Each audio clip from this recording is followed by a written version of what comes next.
Bonsoir à tous, merci de nous retrouver sur TV Sud pour votre journal local du Gard et de l'Hérault. Dans les titres aujourd'hui, tendu mais courtois, le conseil municipal hier soir à Montpellier, alors que demain, les instances parisiennes tranchent sur l'investiture socialiste en vue des élections municipales. La grande nef de la gare Saint-Roch ouverte aux voyageurs à Montpellier depuis ce matin. C'est par ce nouvel ouvrage qu'on accède aux voies. La seconde tranche des travaux de la gare peut à présent débuter. La boutique Artisans du Monde menacée à Nîmes, bénévoles et salariés lancent un appel. Ils veulent éviter la fermeture de la seule boutique de commerce équitable de la ville.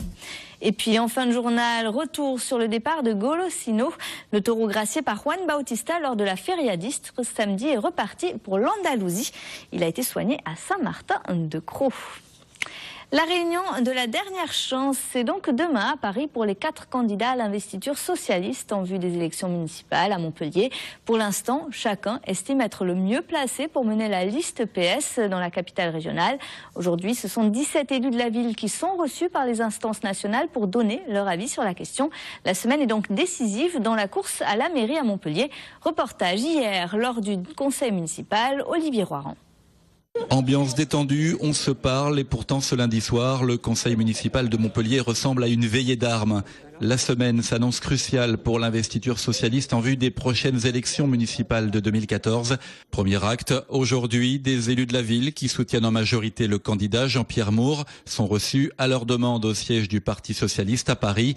Ils veulent faire entendre leur voix. Nous pensons qu'il faut d'abord privilégier la piste d'une primaire interne au Parti socialiste, parce que ça fait des années que les socialistes locaux de Montpellier, et plus généralement du département de l'Hérault, n'ont pas eu à s'exprimer sur des choix de politique locale. Même son de cloche du côté du premier adjoint qui a pris ses distances avec Hélène Mandroux, le maire sortant.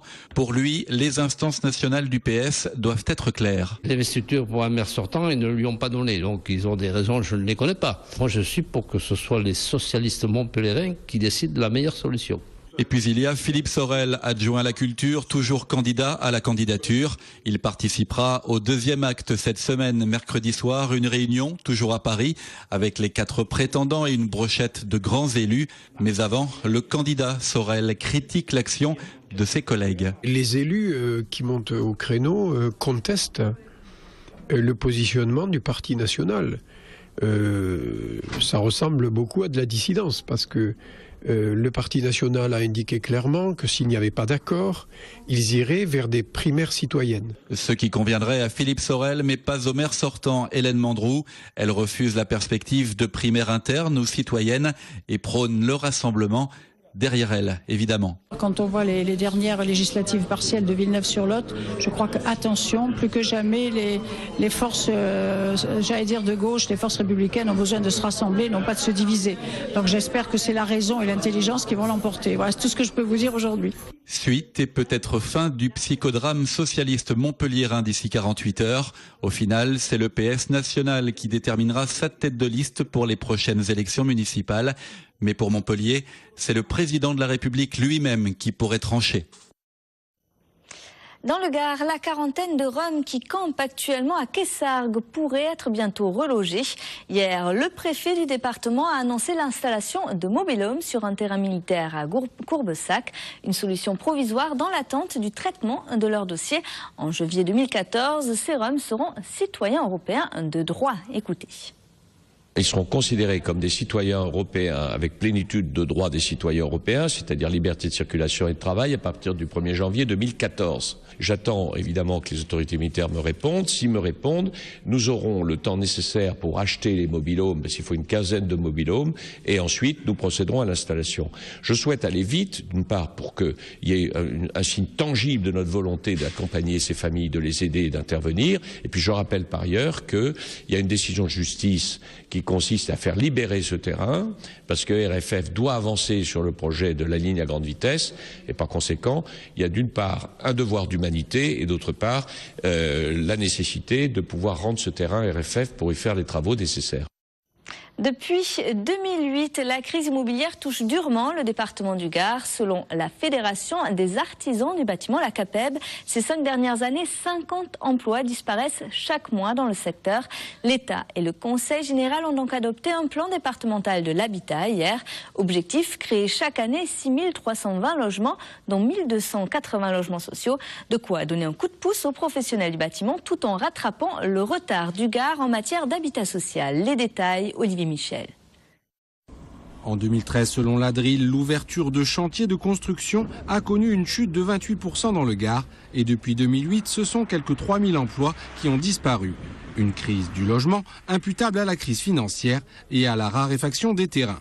Et il est extrêmement difficile, si vous n'arrivez pas à mobiliser un foncier à bon marché, de permettre des opérations qui soient raisonnablement accessibles au point de vue prix. Parmi les leviers possibles, la construction de logements sociaux, mais le Gard est un mauvais élève. Sur les 20% de logements sociaux obligatoires, la moyenne gardoise est de 13%. Résultat, sur les 12 000 demandes de logement annuelles, seules 3 000 sont satisfaites. Construire des logements sociaux, ça ne veut pas forcément dire accueillir des personnes en difficulté sociale venant d'autres communes. C'est d'abord répondre aux besoins des habitants de sa propre commune. Et pour inciter les maires à construire, l'établissement public financier régional rappelle qu'il peut se substituer aux communes pour le droit de préemption et l'achat de parcelles. L'établissement public foncier garde en propriété ce bien jusqu'à ce que la commune puisse démarrer un projet de construction de logements sociaux en particulier, mais d'autres aussi éventuellement, et le revend à la commune au prix où ça a été acheté, alors 3, 4, 5 ans après. Donc le rôle principal de cet établissement public, c'est bien et bien d'éviter la spéculation sur les terrains. Des conseils et problématiques qui seront abordés lors des 4 réunions pour la relance du logement dans le Gard, à Nîmes, Saint-Hippolyte-du-Fort, Alès et Bagnols, un département où 60 à 70% de la population est éligible à un logement social. Le meurtrier présumé de Léa sera bien jugé par la cour d'assises de l'Hérault. L'homme est accusé d'avoir violé et tué la jeune fille de 17 ans dans la nuit de la Saint-Sylvestre 2011, quartier du plan des 4 Seigneurs à Montpellier. Le 16 mai dernier, son avocat réclamait l'annulation de son renvoi devant la cour d'assises. Il n'a pas été suivi par la chambre de l'instruction de la cour d'appel de Montpellier ce matin. Elle valide l'ordonnance de renvoi. Quel avenir pour le directeur du théâtre des 13 Vents à Montpellier à l'occasion de la présentation de la nouvelle saison du Centre dramatique? Jean-Marie Besset a fait le point sur sa situation juridique. Après 3 ans à la tête des 13 Vents, le ministère de la Culture avait mis fin à son contrat de directeur. Une décision contestée par Jean-Marie Besset qui a entamé une procédure judiciaire. Écoutez. Je saurai dans quelques jours à quelle sauce je vais être mangé. J'ai été brutalement remercié par l'actuel ministre de la Culture sans raison. Donc, étant submergé par un grand sentiment d'injustice, j'ai fait appel à la justice puisqu'elle refusait de me recevoir. Et là, je suis reçu par sa directrice de cabinet vendredi, donc vendredi 21 juin.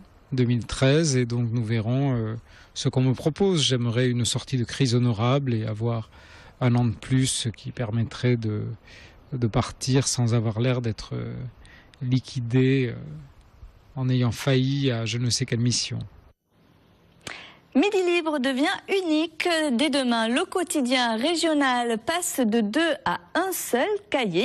La maquette du journal change aussi. Elle devient plus moderne et plus lisible. Il s'agit de l'aboutissement d'une réflexion menée avec un panel de lecteurs et en concertation, bien entendu, avec toutes les équipes de rédaction.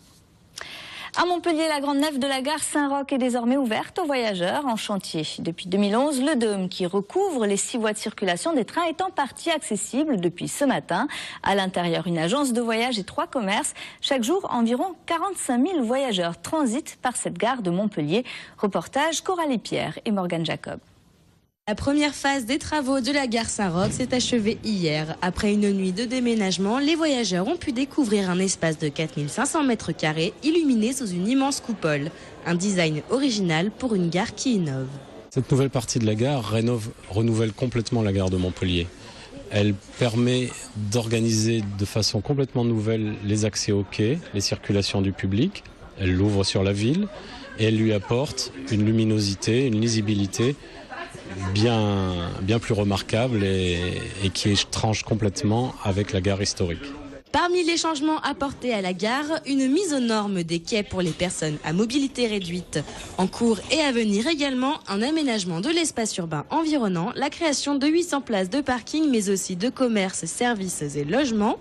Dans la ligne de mire des chefs de projet, l'augmentation constante du nombre de voyageurs. Aujourd'hui, la gare de Montpellier, telle qu'on l'a connue jusqu'à hier, était saturée avec 6,5 millions de voyageurs.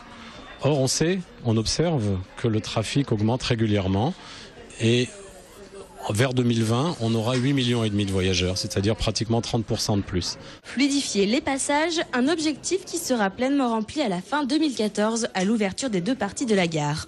Pour l'instant, les avis des voyageurs divergent. Quand on rentre, c'est très lumineux, c'est très beau. Voilà. Juste une longue attente avant d'être servi. J'attends, beaucoup plus que d'habitude. Donc je pense qu'il y a un problème d'organisation qui est posé, quoi. Quand tout sera en service, je pense que ce sera bien. C'est très chaud par contre là. Est-ce que c'est la façon dont c'est construit et les lumières? Il fait extrêmement chaud. S'ils mettent la clim, c'est impeccable. Apparemment, ça a l'air d'être bien. Quand ça sera fini. Dès demain, l'ancienne gare sera vidée puis démolie pour la seconde phase des travaux. Au programme, le prolongement de la nef et la rénovation de la façade historique. Voilà, un chantier qui devrait se terminer fin 2014. À Nîmes, la boutique Artisans du Monde lance un SOS. Le commerce de l'association connaît de grandes difficultés financières. Depuis 4 ans, les ventes de la boutique ne cessent de baisser. Et selon les bénévoles, si rien ne change de manière durable, le magasin pourrait fermer. Les détails, Stéphanie Humann et Camille Michelin. On y trouve du café, de la vaisselle ou encore des objets de décoration, mais peu de clients. C'est la dure situation à laquelle doit faire face la boutique d'Artisans du Monde à Nîmes. Ouvert depuis 26 ans, le commerce pourrait tout simplement fermer ses portes, faute de moyens. Les bénévoles s'en désolent car plus qu'une boutique, ce magasin est un lieu d'échange et de partage autour des valeurs que l'association défend. Au sommet de la pyramide, c'est pas l'argent, pour nous c'est l'humain. C'est l'homme qui est le plus important. Ici c'est une boutique de dialogue, de rencontre. Quand on vient ici, on peut à la fois faire aussi bien une dégustation, boire, il y a une chaise, il y a des tables, mais que discuter avec des bénévoles, de parler des coopératives. Et l'acte d'achat bien sûr est primordial pour pouvoir continuer à vivre. Mais il y a autre chose, il y a une autre philosophie dans le commerce équitable. Parmi les raisons invoquées de cette baisse d'activité, la désertification du centre-ville, l'idée reçue du coût des produits et la captation du marché par les grandes surfaces. Jean-Claude, lui, a choisi de rester fidèle à son commerce de proximité. C'est vraiment quelque chose de très important par rapport à tous ces pays émergents qui ont besoin de cette agriculture, de tout ce commerce équitable. Si vous voulez, nous avons ça dans nos tripes, quoi. Grâce à l'alerte des bénévoles d'Artisans du Monde, le commerce connaît depuis peu un regain d'activité, une embellie que tous voudraient durable. C'est la première fois qu'un taureau de l'élevage andalou de la Quinta est gracié, un événement qui s'est produit samedi soir à la Feria d'Istres dans le cadre de la corrida de Juan Bautista. Et avant de repartir pour l'Andalousie, hier soir, le taureau a été soigné à Saint-Martin-de-Crau. Voyez le reportage de Christophe Chez. Il est gris, il est andalou et a la bravoure dans le sang. Lui, c'est Golosino, un taureau pas comme les autres, issu de l'élevage cordouan de la Quinta, et qui a eu la chance de croiser sur son chemin la cape et la moulette de Juan Bautista. Samedi dernier, sur le sable des arènes d'Istres, le torero arlésien a en effet obtenu la grâce de son adversaire lors d'une corrida en solitaire qui restera dans les annales. Dès le début, il s'est donné à fond et j'étais obligé de faire pareil, de me donner à fond, et c'est pour ça que ça a bien marché. Ça me fait plaisir de venir le voir juste avant qu'il reparte. C'est vrai que avec le moment d'émotion et l'intensité qu'a eu la faine, le revoir là en liberté, tranquille après l'indulto, c'est vraiment un moment particulier, et je suis très heureux qu'il se soit bien récupéré, qu'il puisse repartir dès ce soir dans son élevage. Comme le stipule le règlement taurin, l'animal gracié a reçu les premiers soins après avoir réintégré le tauril, son état général évoluant favorablement au cours des 48 heures suivantes. Nous avons pratiqué des injections d'antibiotiques, d'anti-inflammatoires, d'antidouleurs, et nous avons refermé les plaies avec des agrafes. Il est certain qu'après la course, la fatigue et l'effort qu'il a fait pendant cette ligne ont beaucoup entamé ses réactions de défense. Mais quand même un taureau qu'on le soigne, qu'on voit de grande classe. S'il ne se fait pas d'abcès, on continue uniquement les injections intramusculaires tous les 4 jours, pendant encore 2 fois, et puis ça ira très bien. Parqué dans un clos de l'élevage de la famille Granier à Saint-Martin-de-Crau, Golosino a repris la route de Cordoue, où une nouvelle vie d'étalon l'attend désormais. Une belle histoire de taureau telle que les aime l'afition et qui rappelle l'ancrage fort de certaines traditions. C'est la fin de ce journal. Merci de l'avoir suivi. Passez une excellente soirée sur TV Sud. À demain.